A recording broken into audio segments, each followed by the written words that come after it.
প্ৰিয় বন্ধু বান্ধৱীসকল নলেজ দি পাৱাৰ চেনেলটোলৈ আপোনালোকক স্বাগতম জনাইছো আৰু আজিৰ প্ৰশ্ন উত্তৰৰ ভিডিঅ'টি আৰম্ভ কৰিবলৈ ওলাইছো। আজিৰ ভিডিঅ'টিত বিজ্ঞানৰ কেইটামান বিশেষ জানিবলগীয়া প্ৰশ্নৰ উত্তৰ আমি জানিবলৈ পাম। আহকচোন ভিডিঅ'টি আমি আৰম্ভ কৰো।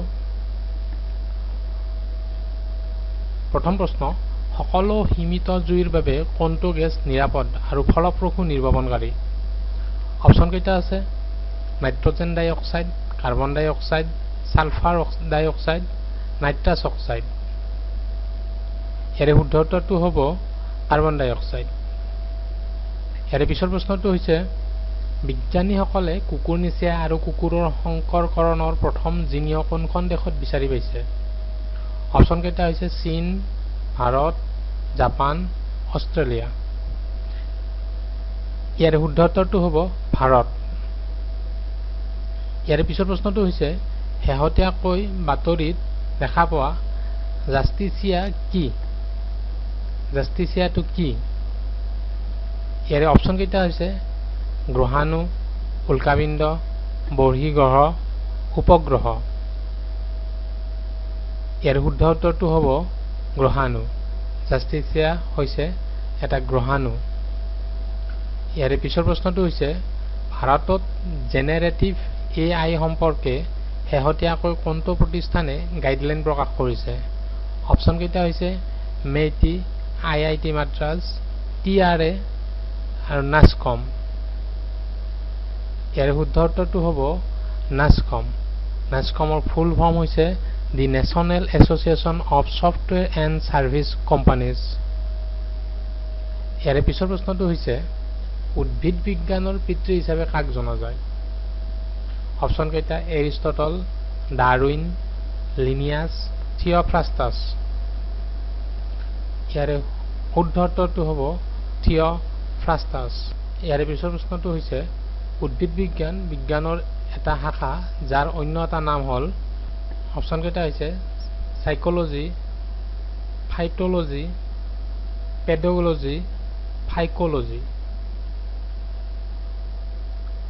শুদ্ধ উত্তৰটো হ'ব ফাইট'লজি। ইয়াৰে পিছৰ প্ৰশ্নটো হৈছে, বাৰ্ধক্য প্ৰক্ৰিয়াৰ অধ্যয়নক কি বোলা হয়? অপচন কেইটা হৈছে গাইনক'লজি, অন্তৰ্জেনী, জেৰণ্ট'লজি আৰু ওপৰৰ এটাও নহয়। ইয়াৰে শুদ্ধ উত্তৰটো হ'ব জেৰণ্ট'লজি। ইয়াৰে পিছৰ প্ৰশ্নটো হৈছে, তলৰ বিকল্পসমূহৰ কোনটো টিছুজ গঠনত প্ৰধান ভূমিকা লয়? এই বিকল্পকেইটাৰ টিছু গঠনত প্ৰধান ভূমিকা কোনটোৱে ল'ব? অপচন কেইটা হৈছে ভিটামিন, কাৰ্বহাইড্ৰেট, চৰ্বি, প্ৰটিন। ইয়াৰে শুদ্ধ উত্তৰটো হ'ব প্ৰটিন। প্ৰটিনে টিছু গঠনত প্ৰধান ভূমিকা লয়। ইয়াৰে পিছৰ প্ৰশ্নটো হৈছে, তলৰ কোনটো মৌল হিমগ্লবিনত থাকে? কোনটো মৌল হিমগ্লবিনত থাকে? অপচন কেইটা হৈছে ফছফৰাছ, তাম, মেগনেছিয়াম, আইৰণ। ইয়াৰে হিমগ্লবিনত থকা মৌলটো হৈছে আইৰণ। ইয়াৰে পিছৰ প্ৰশ্নটো হৈছে, তলৰ কোনটো ৰূপান্তৰৰ বাবে ডাইনামো ব্যৱহাৰ কৰা হয়?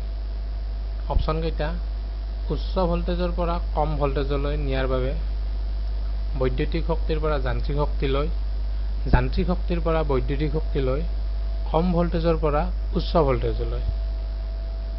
ইয়াৰে শুদ্ধ উত্তৰটো হ'ব গটো।